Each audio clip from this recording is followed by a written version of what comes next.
We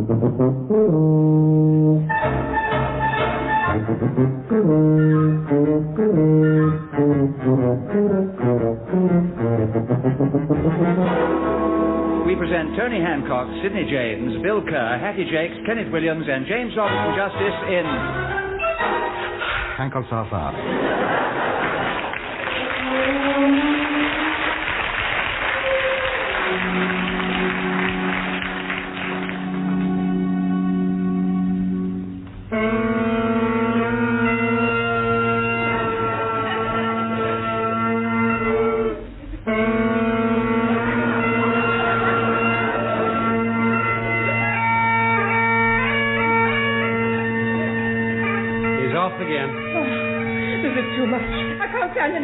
It's driving me mad, you hear? It's driving me mad. I can't go on. I can't stand anymore. Do you hear me? I can't stand it. I can't stand it. Something bothering you? Those bagpipes. That's all I've heard in this house for a whole week now. He finds out he has Scots blood in his family from 6 centuries ago, and he starts eating porridge, playing the bagpipes, running round the garden, tossing bean poles all over the place. Not right.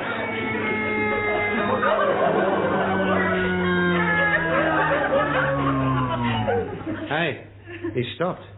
Oh, no, he hasn't. As soon as he's pumped it up, he'll be off again.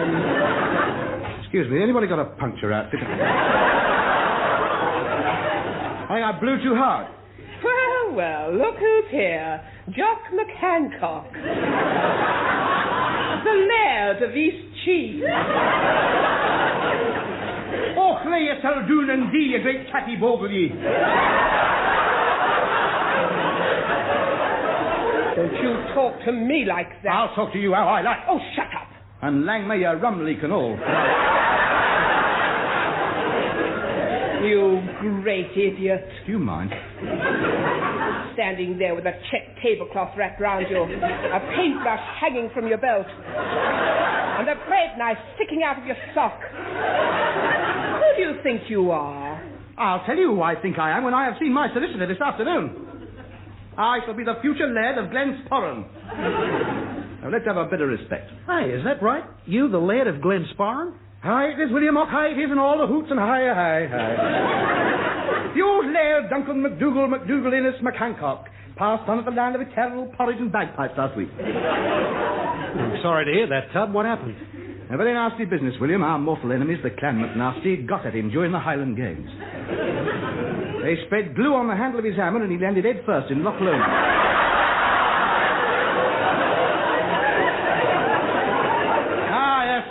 There was great rejoicing that night. Why? Nobody had to pay for the funeral.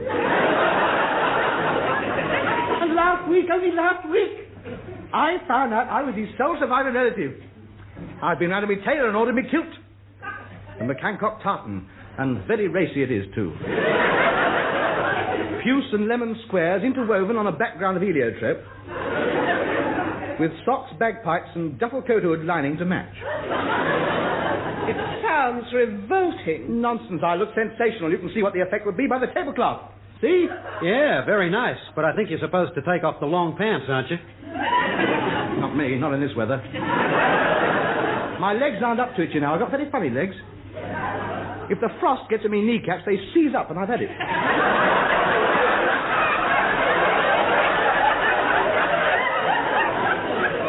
Rigid all the winter I am. Sitting down's right out.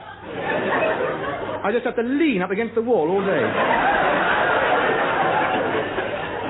Well, come on, help me pump me pipes up. I think 3 quick choruses of Scotland the Brave and a quick march down to the solicitor's office.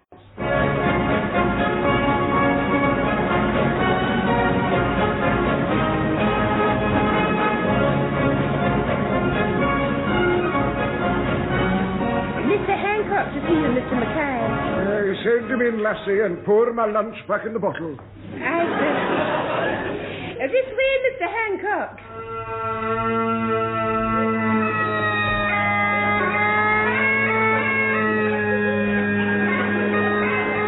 Will you stop marching up and down my desk, you great lump?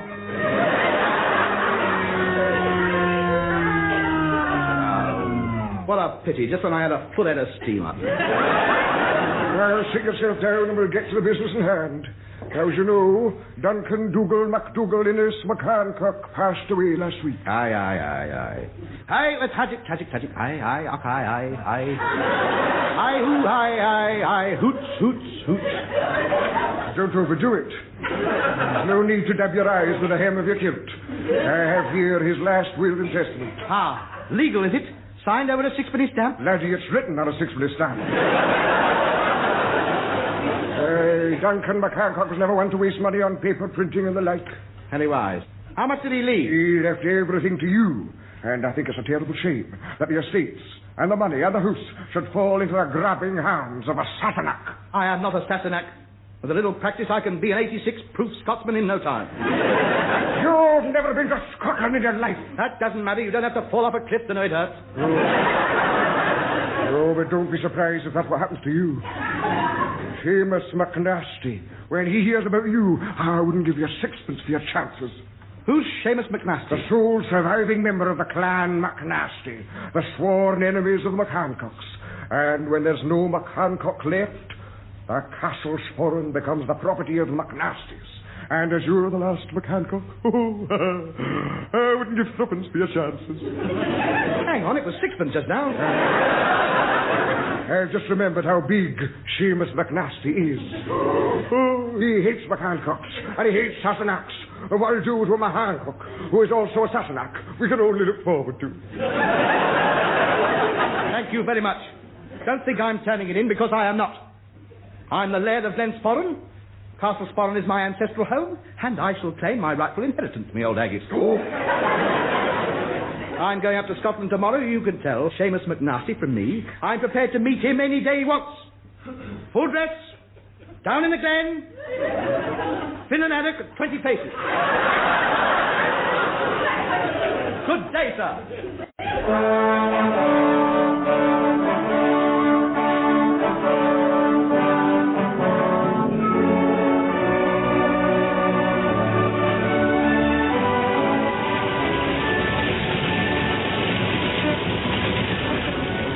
Miss Pugh, you're the navigator. How much further? Another 5 minutes and we should be in sight of Castle Sporran. It'd make things easier if we understood the language. You ask them which road to take and they stand there clearing their throats for 5 minutes.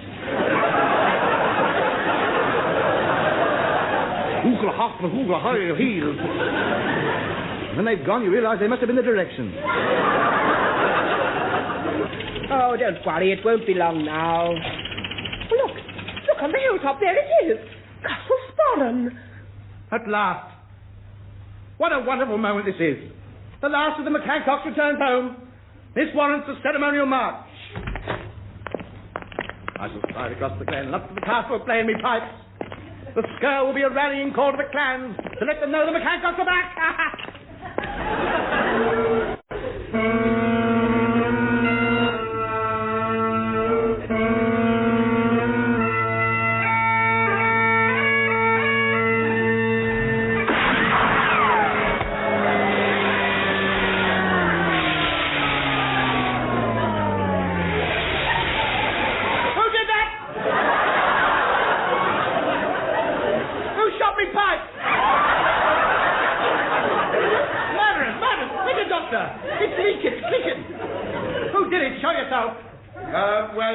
I'll blow you back to the border with your kilt full of holes. Who's this? 6'6" of hairy Scotsman, I was. Look at the size of him. Look at that flaming red beard. Look at those flipping great fists. I think we'll turn round and go back to team. It seems the best thing to do, I Stay where you are. I'm coming over. He can't be real.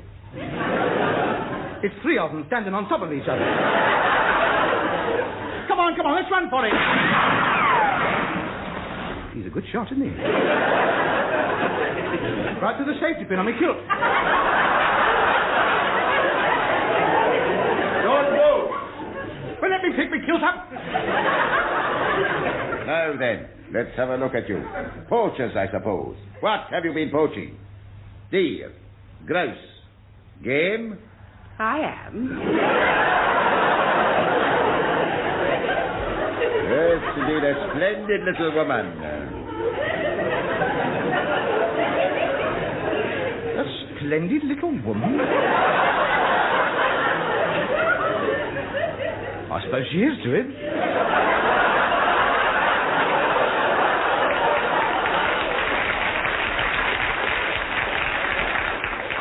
What do you mean by trespassing on Glensporran? These are my lands, and I'm not having any strangers trampling over them. What do you mean, your lands? Who do you think you are? I am Seamus McNasty of McNasty. We were just passing, just off, as a matter of fact. We're tourists, you know, Americans. We are. It's been great seeing you, kid. Hey, Tub, what do you mean, tourists? We're not tourists. Why don't you tell him who you really are? What was that, Hiram? What's there? My kid brother, he's a bit stupid. Come on, Marilyn, turn the car around. Let's get out of here. Just stay where you are. I'm not satisfied yet. Lift up your kilt.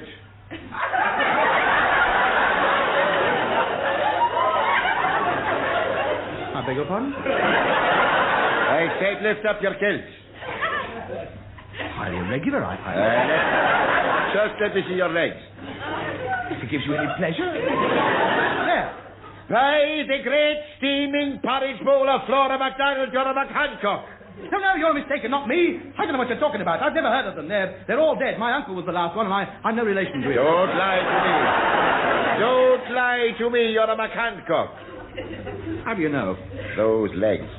I'd recognize those legs anywhere. The McHancock legs. You've all got them. Great fat things with bumps on them. You're not exactly Mr. Anget, are you? So, there is one more McHancock. I thought I'd got rid of the last one when I got rid of Dougal McHancock. Well, as far as I'm concerned, he was the last one. I'm not arguing. No. I'm a team man myself.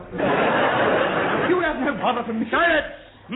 The McHancocks are the only thing that stand between me and Castlesporran. When they've gone, it's mine. It's yours now, mate. I don't want it. You can have the key. I've got it strapped across the back of the car. Take it without spilling McHancock blood. Never! I want your blood, and I'll not rest till it's splattered the whole length of the glen, and the waters of the loch are stained red. We never get this sort of trouble in Cheam. I'll bid you good day. Sleep well at the castle tonight, for it may well be your last sleep before the long one. He's nice, isn't he? Oh, charming. Thank you. You'd like to see me splattered up again, wouldn't you? You never liked me, have you? Let's face it. Let's have it out now. It's been boiling up for some time, has it not? Made your day, this has. Well, I'm not bothered with him, I'll tell you. Has he gone? Yeah. Well, he'd better watch it. If there's any blood splattering being done around here, it'll be McNasty blood. He doesn't know how close he was to doom, then. Another 5 minutes, I should have lost control. I nearly had one of my turns, you know, when I go berserk and lash out. If I'd gone into one of my comas, he would have had it. I mean, you see me when I'm like that. I'm sure we all have. Oh, what? Go fighting mad, you know, don't I? Eh? I got it again. The old pressure on top of the nut. I'm not surprised you were under the car. He's no true Scotsman anyway. You wear your sporran round the waist, not under your chin. We'll go up to the castle and unpack. I'm letting no McNasty frighten me away from Glensporran.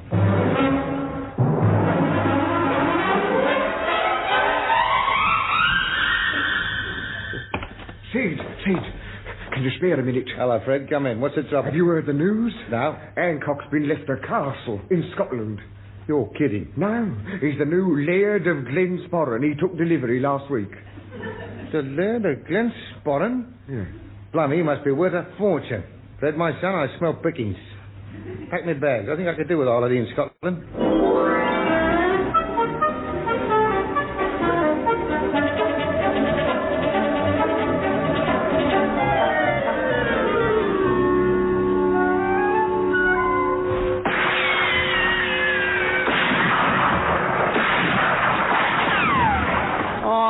Let's give in, Tub. We've been under siege in here for 7 days now. Never. I shall never give in to a McNasty. Come on out, McHancock. Be a man. Come out and fight me face to face. I can't. I haven't got a ladder. Go back to your cave, you great hairy monster. Fire another haggis at him. come out here, I'll come up there and tear the castle down with my bare hands. He could do it too, Tub. It's all talk. Never get further than the drawbridge. That full of boiling hot porridge over the battlements, that'll have him. Here, listen. He's bringing up reinforcements. Where? I can't see anything. Yes, look, coming over the hill. Hundreds of them, led by some bloke on a white horse. They're the villagers from Glen's Forum. Hey, listen. What's that they're singing? You know somebody, yeah? Who is it? Well, he's got all the gear on. The full island dress, the white wig. Hey, look. McNasty's impressed. He's dropped down on one knee. Ah, it must be some local festival. It's a pageant. He's coming over to the castle. I'll give him a shout. Mush! Below! What are you all dressed up for? He's returned, McHancocks. He's come back to see justice done. Scotland rejoice! He's come back! Who's come back? Let him speak for himself. Who are you? I'm Bonnie Prince Charlie the 19th!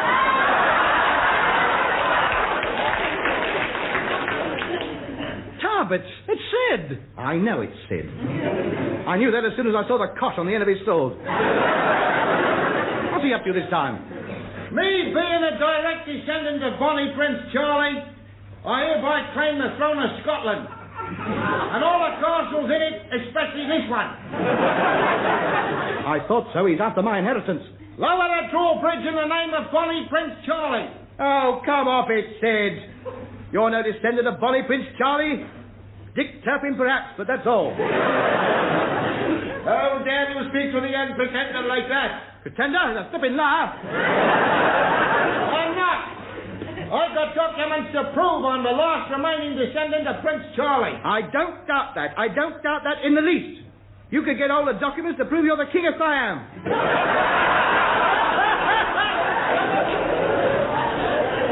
Look, why don't you all come in and sort it out inside? Suits me.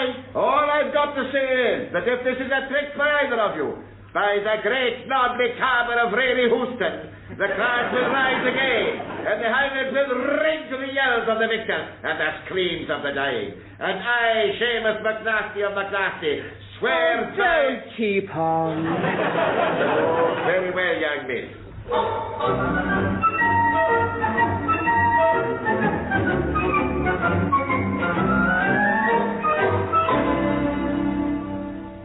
And here's my family tree, handed down by generations of Jameses. It starts here at James the First. Now, he was my great-great-grandfather, 3 times removed on my mother's side by her cousin, out of my uncle. Indeed. That was in 1693. Now, then, we followed a big arrow right down here to 1957. Now, we don't want to mess about with the names in between, so here we are. James the 19th, that's me. But where does Bonnie Prince Charlie come into all this? We haven't had a mention of him yet. I'm coming to him. Yes. Now, look, you see up here? Flora MacDonald equals Arnold Trapshaw.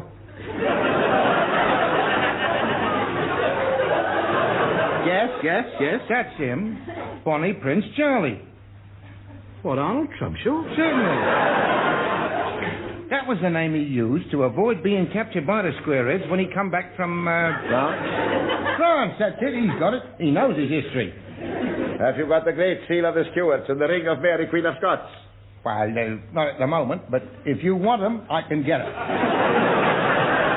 Very well. That's good enough for me. Your Majesty, I swear allegiance on behalf of the Clan McNasty to follow you to the ends of the world and to strike down all your enemies and all who deny your rightful claim to the throne of Scotland. Ta. Well, I don't. Am I to believe, McHancocks, that you don't accept this man as being a Charlie?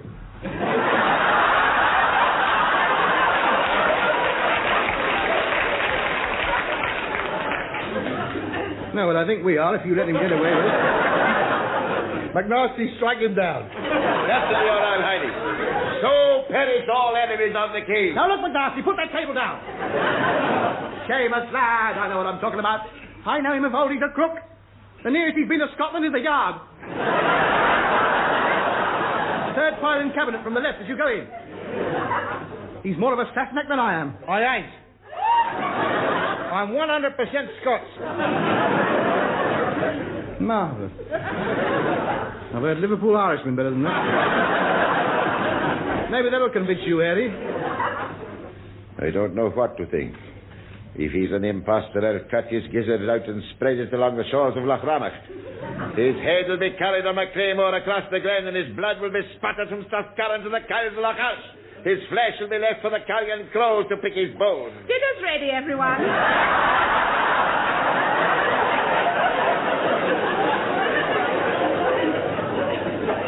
I don't think I'll bother. I've gone off it somehow. Well, have you decided anything yet? Yes, indeed. I've reached my decision. It will have to be settled the way all feuds are in the Highlands. There's claymores, flashing heads, rolling, blood spattering. The trouble with you is you're too bloodthirsty. We settled it by peaceful means. Oh, well, that's all right then. Right up my street, that is. What do we do? Oh, it's just an old tradition in these parts that if there's any dispute to be decided, the people concerned compete in the Highland Games. Tossing the carver, throwing the hammer, tug of war, and the like. The winner being the one with the most points at the end of the games. That's more like it. That's the sensible way to decide things. All nice and peaceful. The winner gets Castle Sporran. Yes. And the losers?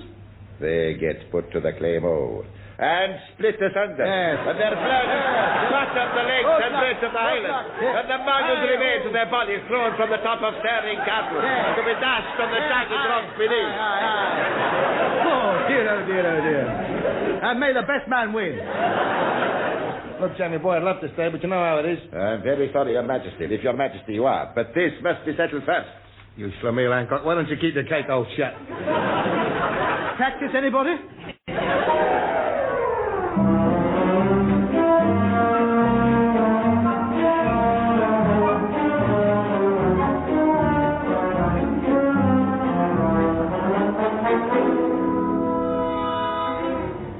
Hello, Fred. Listen, I'm in dead trouble. I want a couple of balsa wood cabers, one set of jet-propelled hammers, shove a couple of rocket boosters on them, make them go further. Look, don't argue, do as you're told. If I don't win this contest, Bonnie Prince Charlie's going to be crossing the border into England in an urn.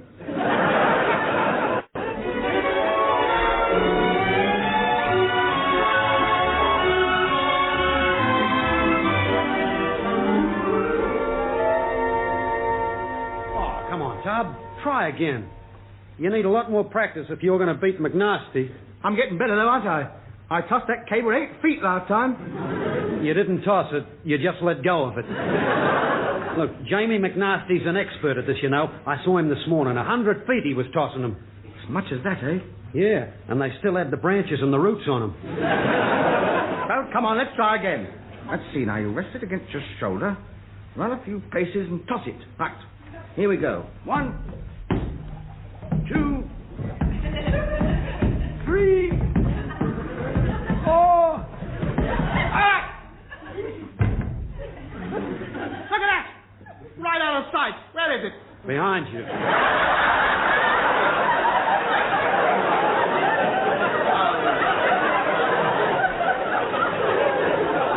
Look, I tell you what. Let's try the slinging the ball and chain about.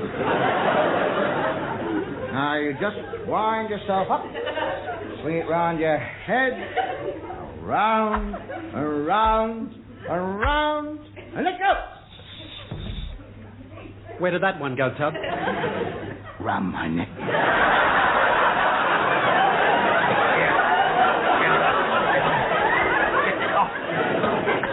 Unwind it. Hang on. Bill, where are you going? Don't worry, I'll see you later. Where? At the bottom of Stirling Castle.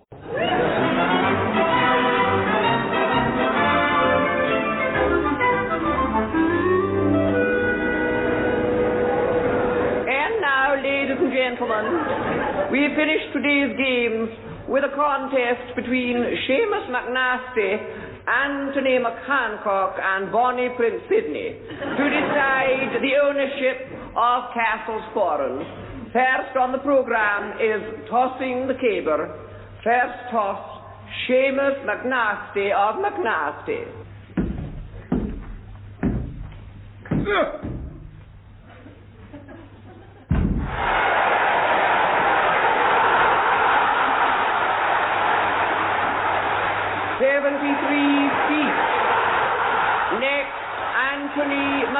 Hancock.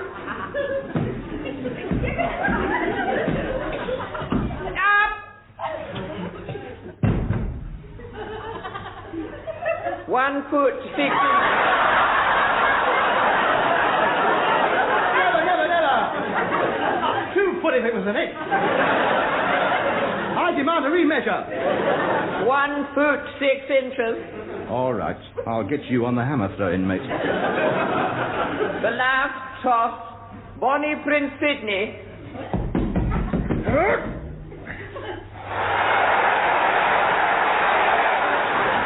300 yards.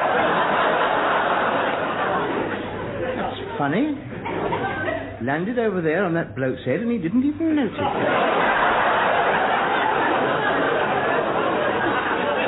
Next contest, throwing the hammer. First, Seamus McNasty.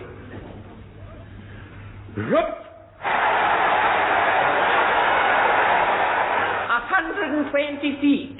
Next, Anthony McHancocks.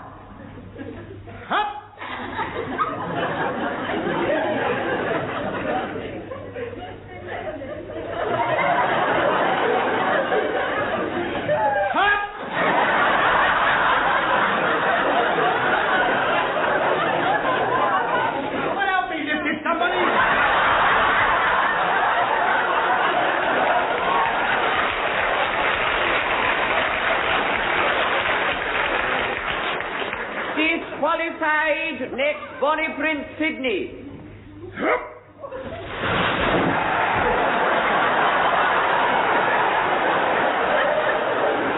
800 yards. Wait a minute, it's coming back.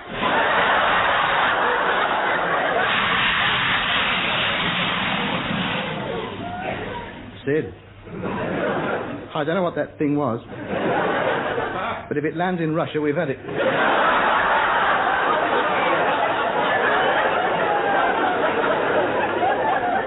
So, you Sassanas, you've been cheating. Very well. I'm going to throw both of you over the walls of Stirling Castle as I promised. Prepare to meet thy doom. That's it. That's where I've seen you before. Walking along the Strand with the boards of gold.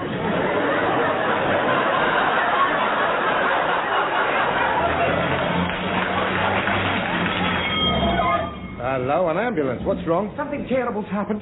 The last hammer that landed, it landed in the crowd and hit one of the spectators. He's badly hurt. They're taking him away now in the ambulance. Oh, dear, I am sorry. Come on, Sid. The least we can do is go and see if he's all right. This is dreadful. There he is on the stretcher. Oh, what a ghastly mess. I'm awfully sorry, old man. Did you hear? We'd no idea it was going to land on your head. Where does it hurt? Just here? Oh, no, stop messing about.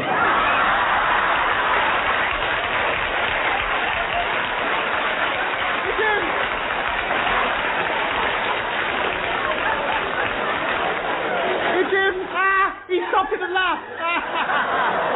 I've been waiting weeks for something like this to happen. I die a happy man, lead on McDuff to Stirling Castle. It's him, smack on the head. He's a big gent, made my day, that is. I'd given up hope. I thought he'd never get his lot, but at last.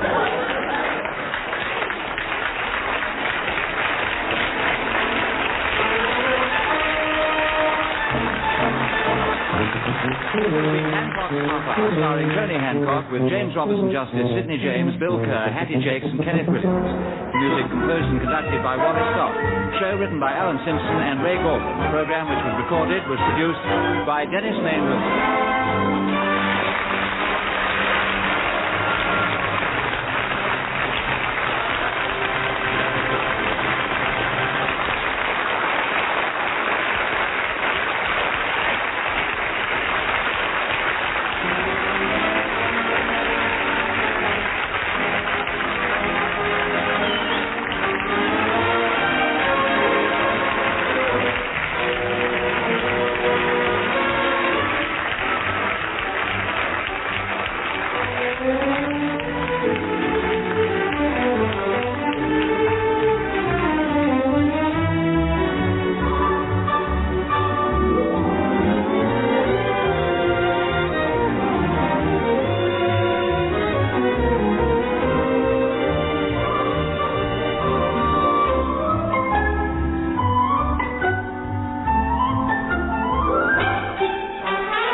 We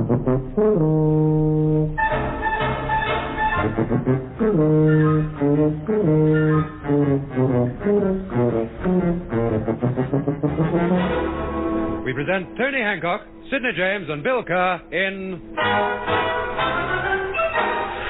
Hancock's Half-Hour.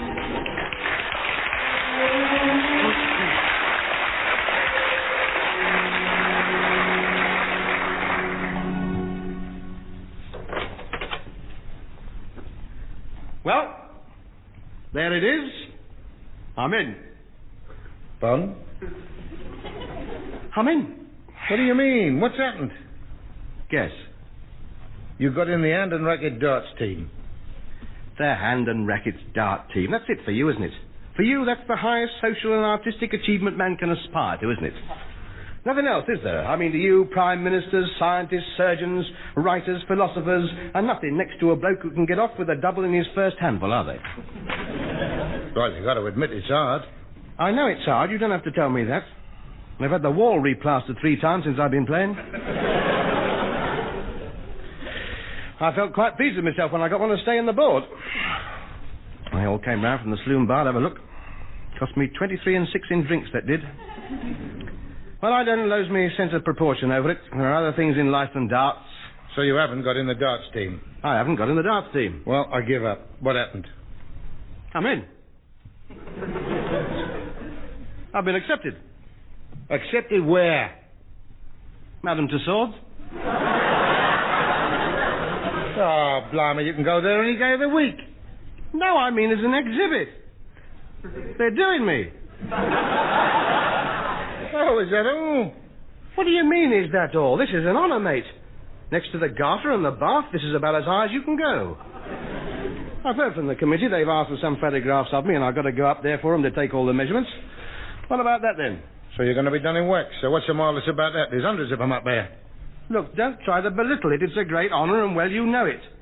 Means I've been recognised for what I am. Means they think I'm pretty important. Let's face it, they don't have any old yob in there. It's only the cream they bother about, as you know. I mean, I've never been one to blow my own trumpet. But it seems rather apparent to me that this is my acknowledgement of my fame. I don't know. They made inquiry for me before now. And I know what for. They had you down as the one in the sack Burke and Hare were dragging behind them. Don't you worry, boy. They want me upstairs among the gents.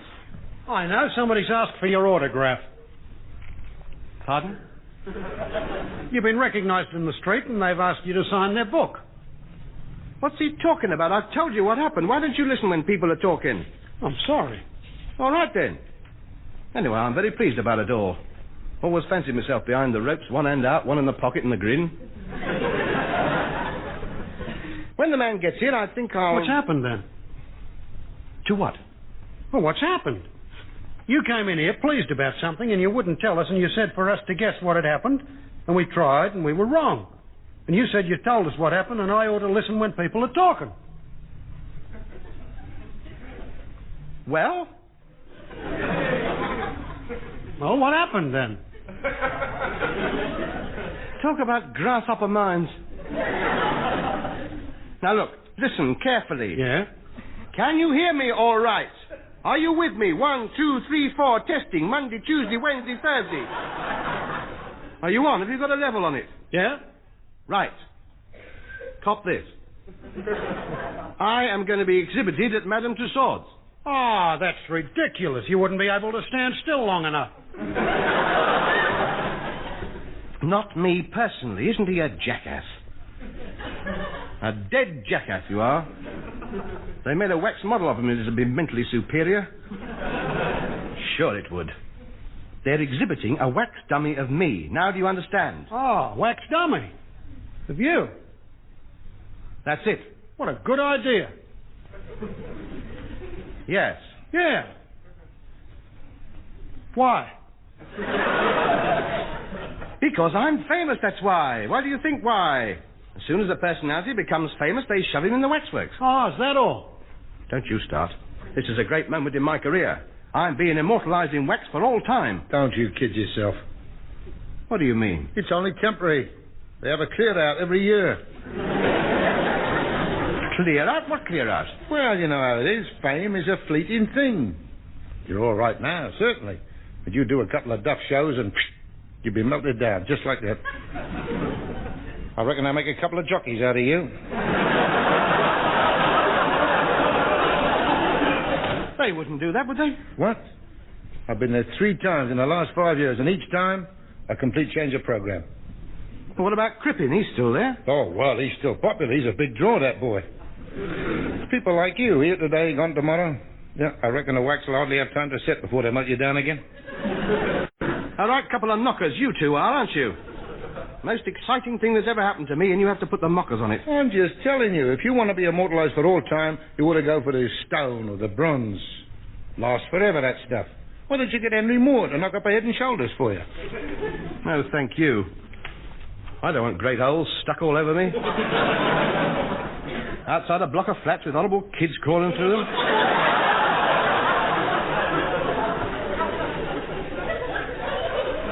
Not a bad idea, though, the statue. I must say, I have toyed with the idea of being set up in the market square. I see myself in full armour, sitting on the horse. But then again, what would a comedian be doing in armour? Oh, I don't know. You could have done with it at Glasgow. That's true. That's very true.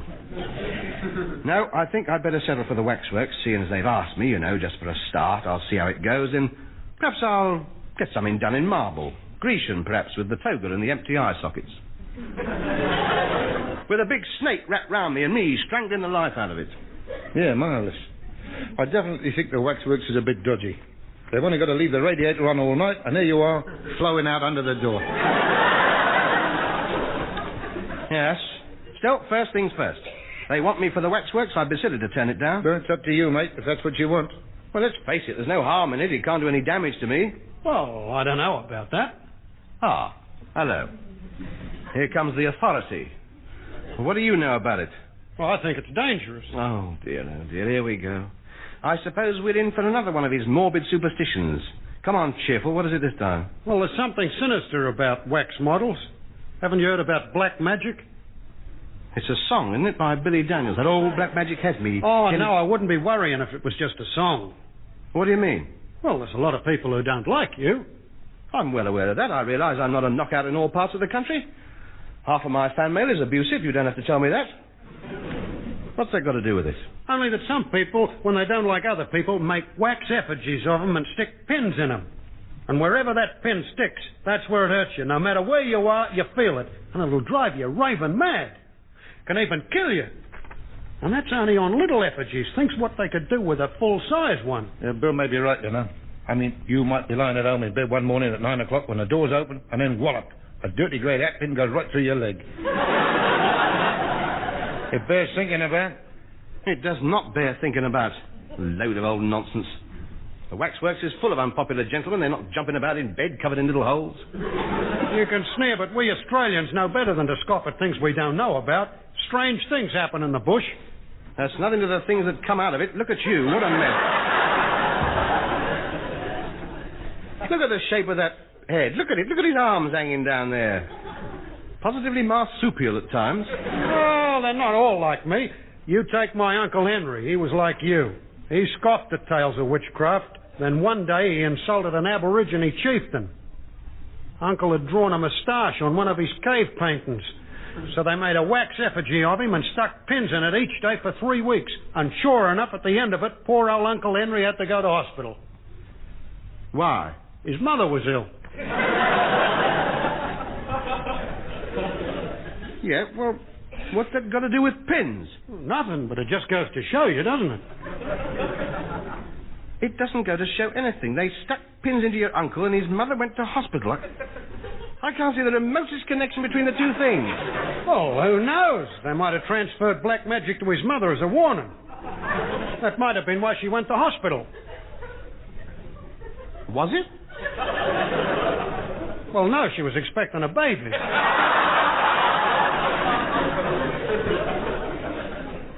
I'm sorry, I'm lost. I'm right out in the woods here. I don't know what he's talking about. Now, let's concentrate for a minute. Let's go through this from the beginning.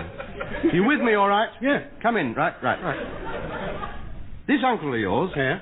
He drew a moustache on the cave of the wall, and they stuck pins into a wax model of him, and he went to the hospital to visit his mother who was having a baby.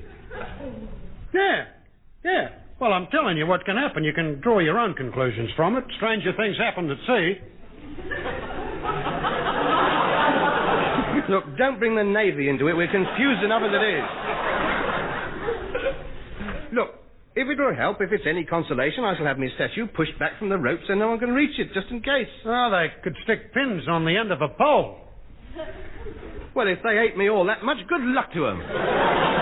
Yeah, anyway, if they was to stick hat pins on a long pole, you could easily be moved behind someone else. Then you wouldn't be able to be seen. But what's the point of being on show if nobody can see you? I want to be up there so that when they go past, they can say, "Oh, look, I recognise him. He's a card, isn't he? Oh, my word, very good of him. Very good of him, too. I like him. Oh, I do like him, yes. Oh, he's very good, yes. That's what I want, mate, the old praise. Recognition and plenty of it. Me or a lump of wax, it's all the same to me." You're going to go through with it, then? Yes, I am. I'm having my statue in the Waxworks, and that is that. If you'd like to go up there with me, you're quite welcome, as long as you don't interfere. Well, as your agent, I think I ought to go along to make sure it's done properly. Look, Sid, what I think I ought to look like and what I think you think I ought to look like are two different things, so mind your own business.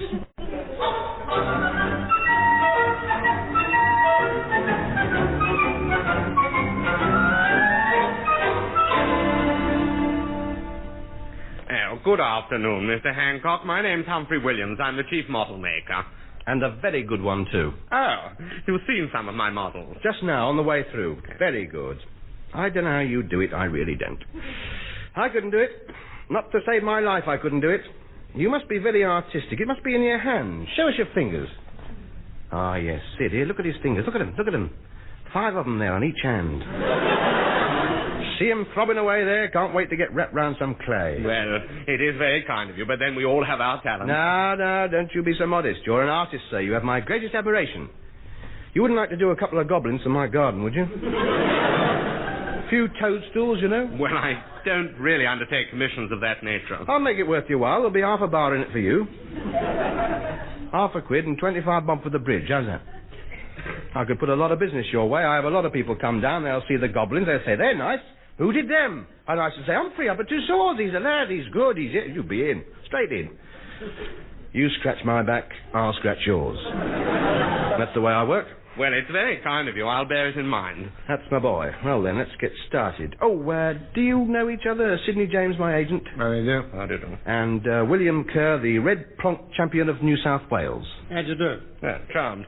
Well, now, Mr. Hancock, I've got the photographs you sent. They weren't very helpful. I can't really use the one on the bearskin rug or the one of you in the crowd at Wembley. Well, what's wrong with that? You can see me. I put the arrow in, pointed to my head. For the tam o' shanter does tend to hide the face.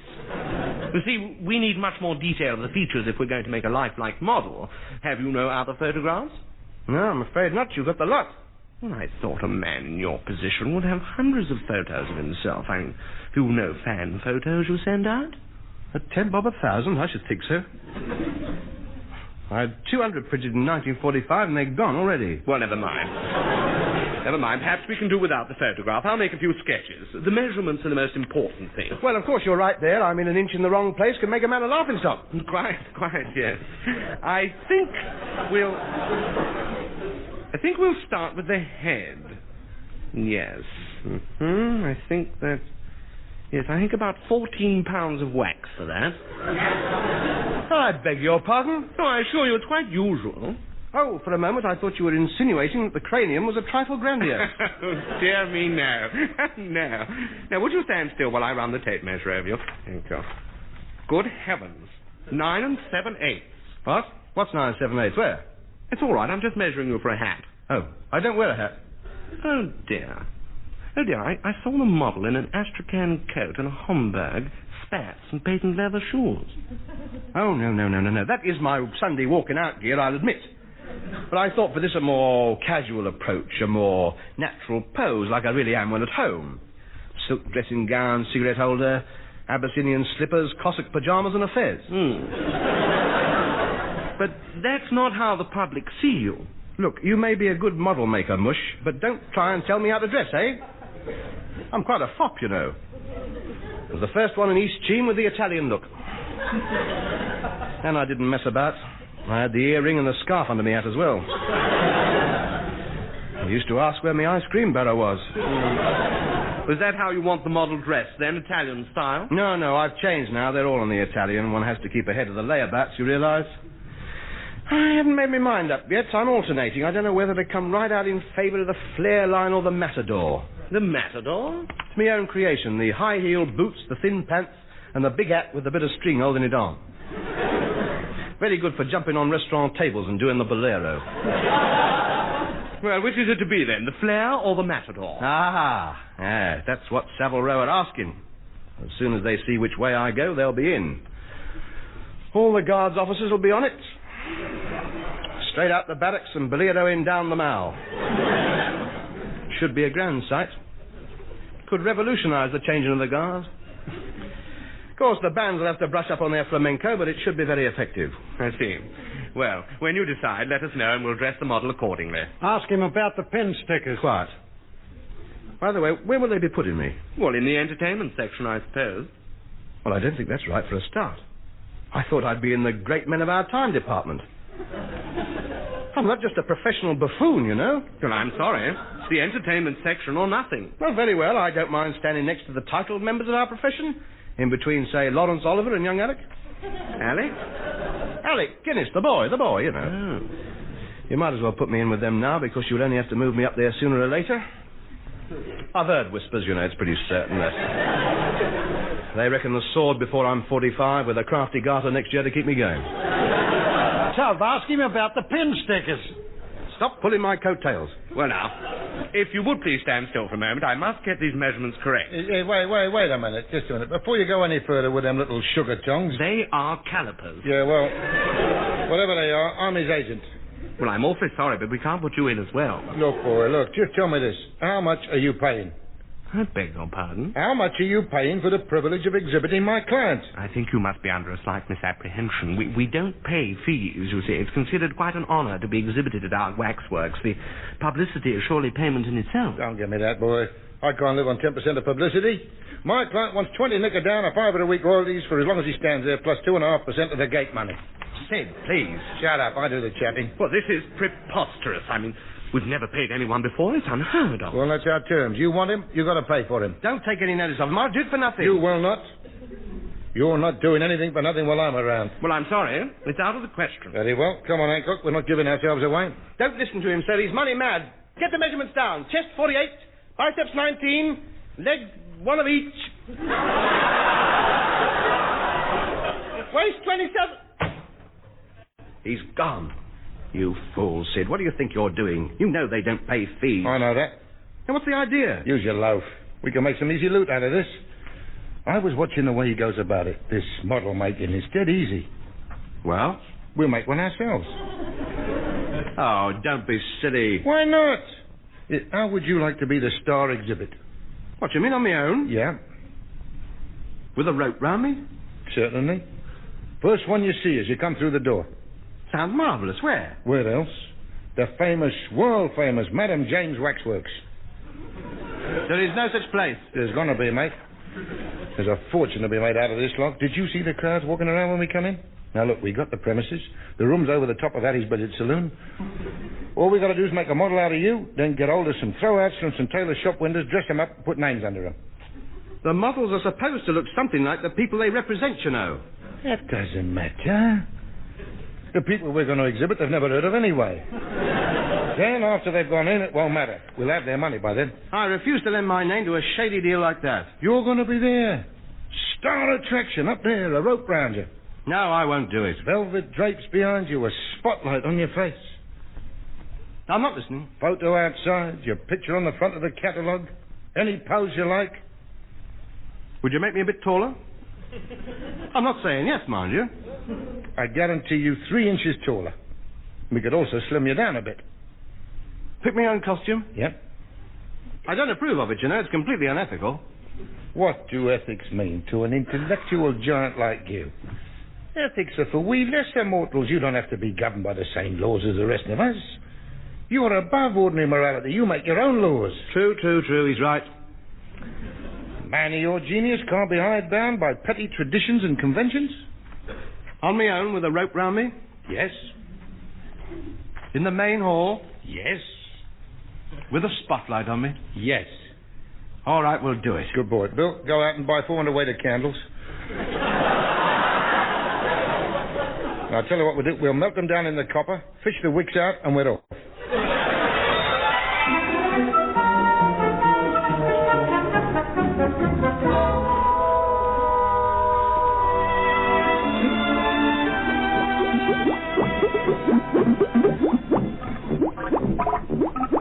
Well, we got enough wax here. Now what do we do? I thought you said you knew all about it. Well, I had to tell Hancock something. I know how you measure them. I know how you melt the wax down. Putting it together that bothers me. I heard that. You know nothing about it, do you? Don't worry. We'll find out. Can't be all that hard. Anybody got any ideas? Yes, I have. Now, this should be very interesting. I saw a film called The House of Wax once. Here we go. And this madman... Oh, poor. He made waxworks very lifelike. He dipped human bodies who he'd killed into boiling wax. Then he set them up and put them on show. Don't bother to go on. I'm not being dipped in boiling wax under any circumstances. Well, it'd be a perfect likeness. Well, stone me, it ought to be. Hey, wait a minute. He's got something here. Yes, maybe he has, but he hasn't got me. Let's turn it in. It's not worth it. I can see what's going to happen. I'll go back to the other place. I'll apologise and perhaps they'll reconsider. You stay here. Come here. Look, how's this? We dip you in the wax, then we hang you up to dry, then we take you out, and now we got a perfect mould, right? So we pour into the mould some more wax, then in a couple of hours we got an exact likeness of you. Paint it, dress it up, and there we are. Go on, jump in. Jump in? What do you mean you can't jump in boiling wax just like that? In any case, if you cover me in wax, how are you going to get me out? Easy. We grease you up and make great big feet and you can slide through the bottom. Where does he get these ideas from? Let's dip him in wax and put him on show. No. He's not a drawer. I'd go and see him. No good. It's you we want. Now, let me see. What about the Iron Lady technique? And what's that? We put wax on you. I see. We're still on the putting wax on me, then. Oh, yes, it's the only way. But we put hinges all down the side, and then when it's set, we open it, and you step out. Dead, of course. We can leave a couple of holes for your nose. Look, why can't we do it the old-fashioned way? You know, getting a bit of wax and shaping it and snapping it about with your hands and all that. That's all right for experts, but we got a cheat of it. Well, come on in. What's it going to be? A quick dive in or a slow pour over? Now, hurry up. We haven't got much time. We're opening tomorrow. I don't care. Why don't you think of us for a change? You're always thinking of yourself. Dead selfish, you are. I am not having the wax over me, and that is that. You'll have to find another way. Now then.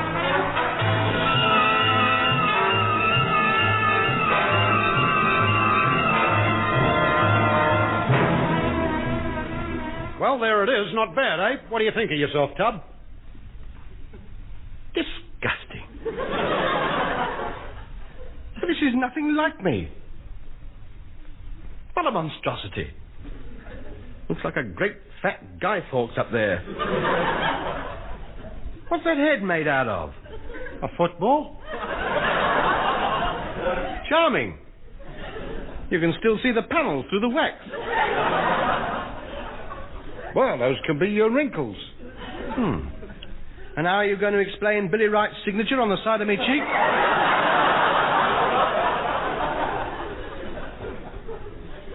And what you made that hair out of, I do not know. Well, it's your own fault. You wouldn't let us cut yours off.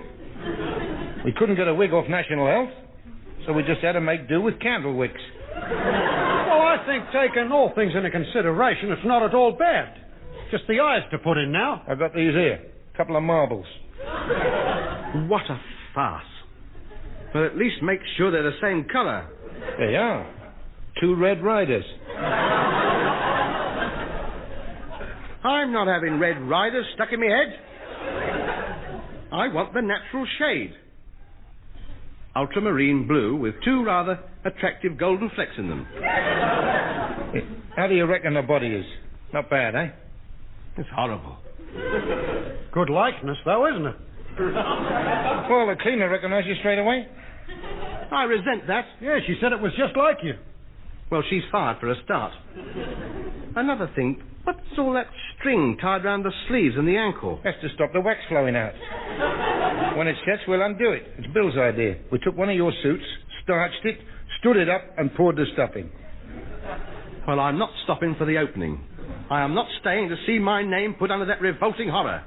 I'm having nothing more to do with it. Good morning.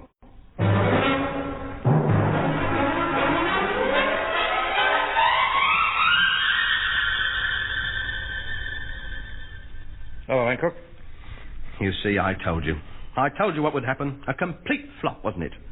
Closed after the first day. Well, we still made our money out of it. How?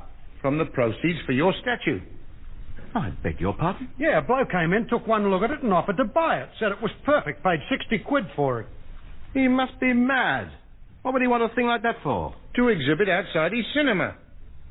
Oh. Well, perhaps it wasn't such a bad likeness after all. It's quite a compliment, really. Star of stage and television and forthcoming film star. Suppose he wanted to get in a bit of advance publicity. Well, not quite. He wanted it to advertise the film he's showing this week. I married a monster from outer space. This is an outrage. It's a fantastic draw. There's a queue stretching right down the high street. I don't care. I want it taken away. Here's your share of the profits. 20 nicker. Oh. Oh, well. I don't suppose it'll do any harm. People have short memories. They'll soon forget. I mean, I don't suppose anybody thinks it looks like me at all, really. I mean, I don't know. Oh, what's the matter? Pain in the leg. Like a red-hot needle going through it. Oh, another one. Oh, bite me nose. They're at it. They've recognised you. They're sticking pins in you. You see, I told you. Oh, go and get it back. Oh, me leg. Oh, that was unfair.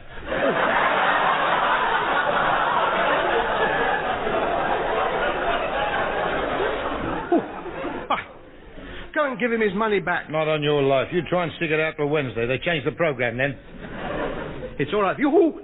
Ha. It's up. My word. I say, what? What's that? What's it there? There's. By Joe, there's some dart players in the crowd. I know that other. Ooh. Hello, double 19. Oh, quite well. What a disgusting thing.